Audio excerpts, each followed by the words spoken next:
지난 3월 국민의힘 임요한 혁신위원장은 서울 여의도 중앙당사에서 열린 제3차 혁신위원회 전체회의에서 당 지도부의 중진 의원 등을 직격해 총선 불출마 또는 수도권 험지 출마를 공개적으로 요구했다고 합니다. 총선이나 대선 등 큰 선거를 앞두면 여의도의 이른바 삼국지에서나 나오는 제갈공명이나 방통 같은 자칭 모사들이 나타나서 금방 선거라도 한다면 이길 것 같이 활동을 한다고 합니다. 주로 현직 국회의원 보좌관이나 정치단체인 당에 속한 정치 관련 연구소에서 활동한다고들 하죠. 이들은 선거 판세를 분석하고 전망하면서 그 시대의 상황을 분석한다고 하죠.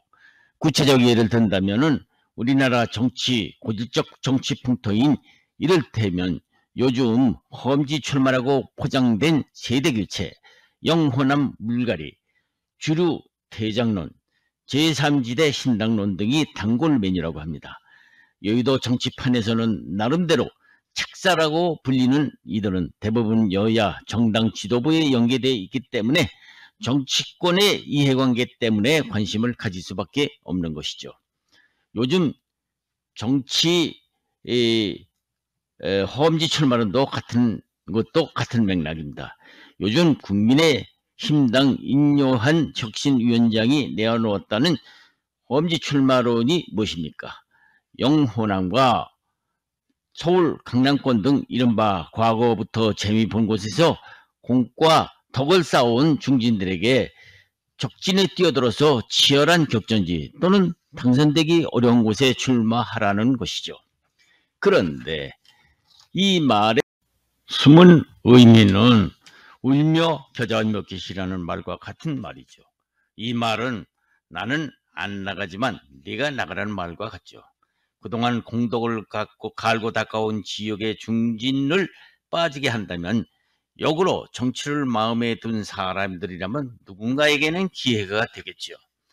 그런데 요즘 험지로 출마하라는 소위 혁신위원장 말이 우리나라 같은 정치 풍토에서 오랜 선거 경험과 당선 경력을 가진 중진들을 험지로 보내면 한석이라도 더 건져내는 성과를 낼 수 있다는 것일까요? 그렇습니다.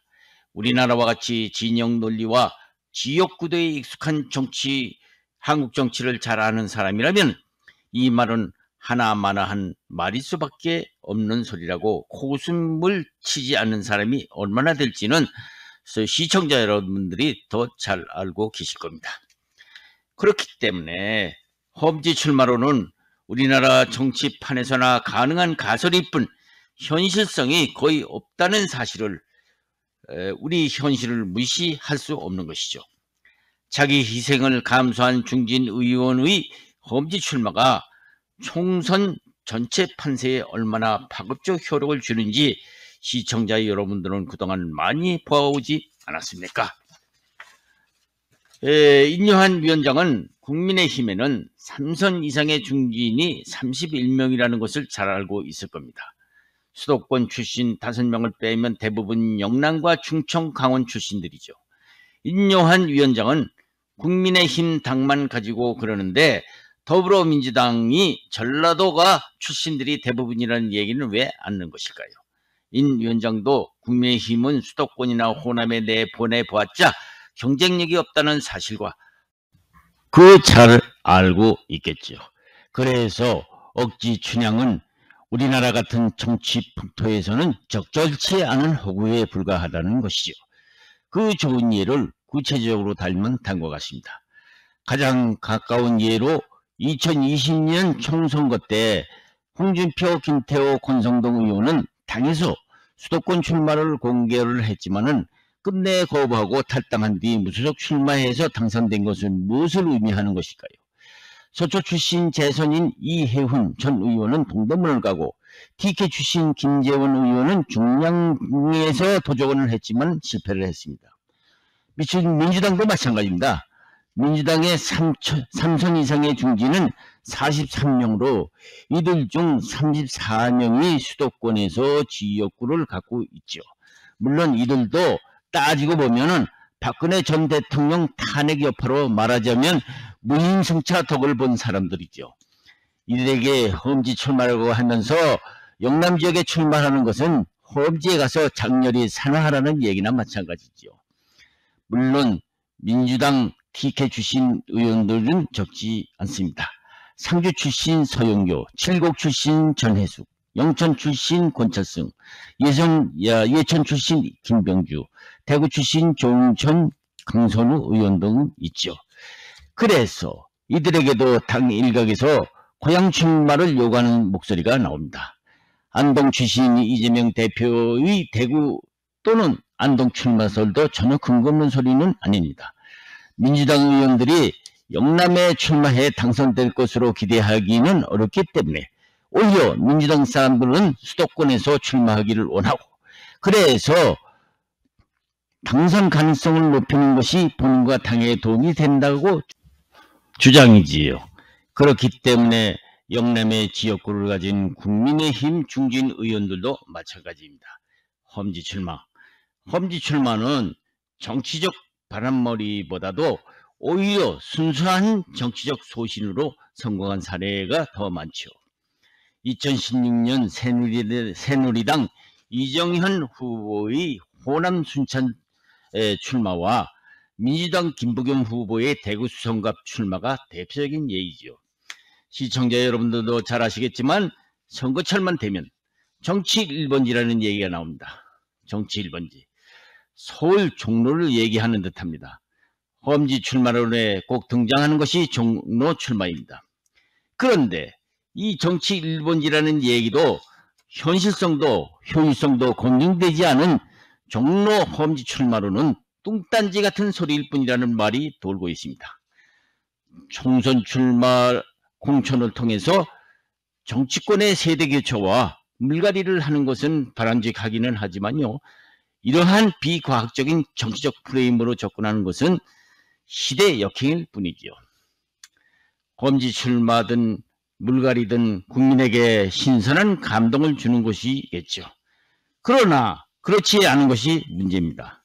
그러면 지난날 소위 정치 1번지라고 언론에서 말하는 당시의 기사를 잠깐 읽어보기로 합시다. 오는 4월 15일 총선에서 수도권 험지 출마를 선언한 자유한국당 황교안 대표가 험지로 어떤 곳을 택할지를 놓고 당내에서 이런 말 저런 말이 나오고 있다. 이런 기사입니다. 계속 읽겠습니다. 지난 4일 험지 출마 의사를 밝힌 황 대표는 그 다음 날인 5일 험지보다 더 험지로 가겠다고 발언 소위를 높인 상태다. 총선 출마 지역을 두고 장고를 거듭해온 황교안 자유한국당 대표가 7일 서울 종로 출마를 선언했다. 이낙연 전 총리 대선주자 선호도 1, 2위까지 맞대결이 성사된 셈이다. 종로가 아니면은 불출마하리라는 당 안팎의 압박에 떠밀리듯 내놓은 출마 선언이지만은 국절 끝에 성사된 빅매치에 대한 기대감에 서울 총선에 대한 유권자들의 관심도 달아오를 분위기다. 황 대표는 7일 오후 서울 영등포 당사에서 기자회견을 열어서 문재인 정권을 심판해야 한다는 민심을 종로에서 시작해서 서울 수도권 그리고 전국으로 확산시켜 나가겠다고 포부를 밝혔다. 황 대표의 종로 출마 선언은 지난달 3일 서울 험지 출마를 공언한 지 36일 만에 나타났다. 황 대표는 천길 낭떠러지기 앞에 선 심정으로 이 자리에 섰다.